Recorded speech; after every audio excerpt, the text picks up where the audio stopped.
today we're talking about comfort zones and just, just what you can do when you're in them, how to get out, and, just kind of things like how to get out of them. So, starting off, what is a comfort zone? Well, and what do you think a comfort zone is? It's my safe space where I feel most comfortable, either my home or my family, or doing the same thing day in and day out because I know what to expect. So, Yeah, there's not really any worries or concerns or whatever. yeah. Yeah, I'd agree with that. I know personally, when I'm in a comfort zone for a really long time, I really start getting this jittery feeling inside of like, ooh, I gotta change something, I gotta do something new, I gotta, I hate the idea of that the start of the month looks exactly like the end of the month. Like if you could surgically splice out one day and be able to replace it with another and nothing changes, that's when it gets too much for me. Okay, so Shannon, what was it like when you started stepping outside your comfort zone? Like, what happened and what were you feeling? It was really scary.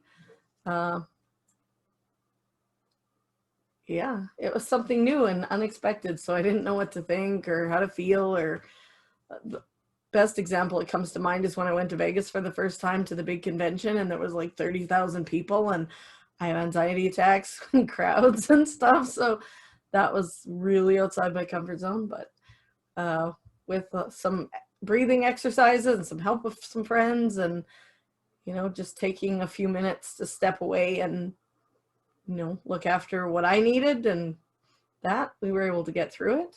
Mm-hmm. Yeah, and you did a tremendous job too, because like one of the things that I recognized is that like the second year, everything was a lot more calmed down compared to the first. Is that like, you could do it, you did it, you stepped outside your comfort zone, and it doesn't mean that it was completely easy, but it was a lot better, I think. Yeah, it had its own challenges because it was set up different than Mm-hmm. it wasn't what I'd expected from the first year, but it was a lot easier. Mm-hmm.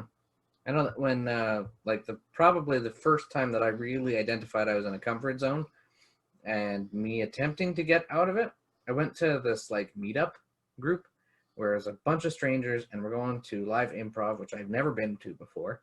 And it was really exciting, really nerve-wracking, and I didn't know what to expect.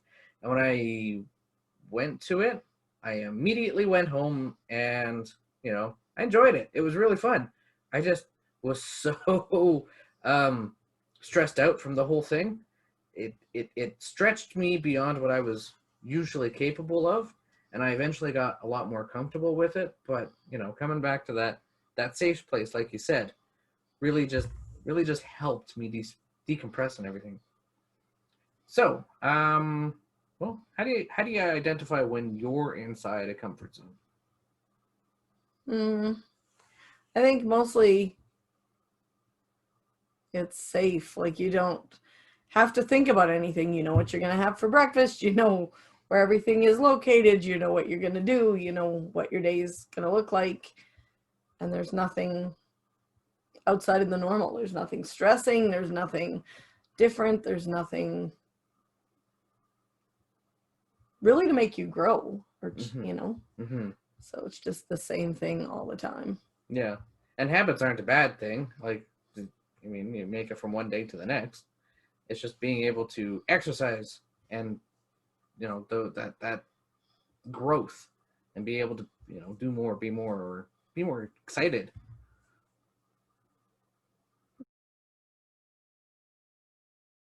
So, like, when you're stepping outside of your comfort zone, when you're consciously making that effort and you're pushing yourself out, Yeah.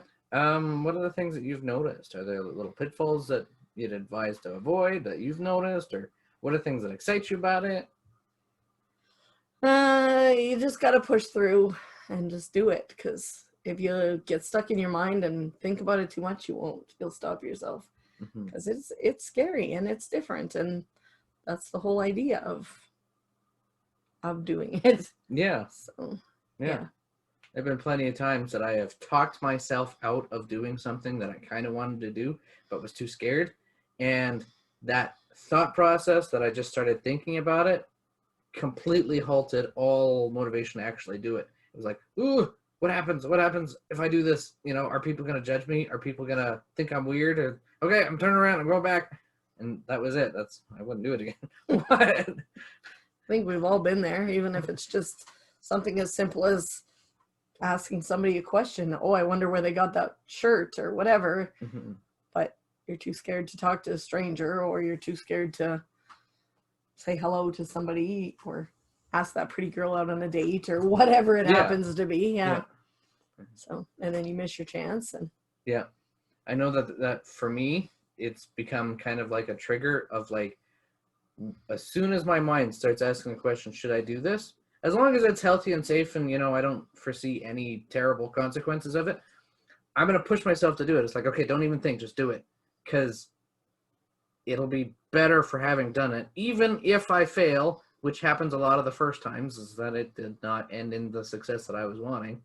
But I learned from it and I got better, and it became something which I could use to, you know, do help out later. So do you have any, you know, on coming back from stepping outside your comfort zone, coming back to that safe space, do you have any kind of tips or tricks or thoughts on that topic? just to